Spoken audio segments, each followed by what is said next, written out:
Nora dhe Roberti, edhe pse gjatë këtij viti ka dhënë fund marrëdhënies së tyre, duket se kanë zgjedhur ta lënë pas përkohësisht këtë kapitull dhe të fokusohen tek familja duke kaluar pushimet dimërore së bashku.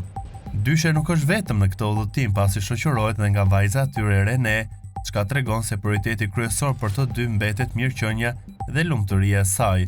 Në ditët e fundit, Nora dhe Roberti kanë ndarë me ndjekësit e tyre në rrjetet sociale disa pamje nga pushimet, të cilat kanë ngjallur menjëherë interes dhe reagime të shumta.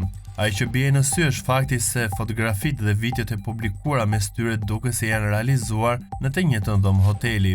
Detaje si arredimi, pamja dhe ambienti i brendshëm kanë qenë pothuajse identike, duke bërë që ndjekësit të arrijnë në përfundimi se ish çifti përqendron në të njëjtin ambient gjatë pushimeve. Ky fakt ka mjaftuar për të ringjallur aludimet dhe spekulimet rreth një ribashkimi të mundshëm midis Norës dhe Robertit.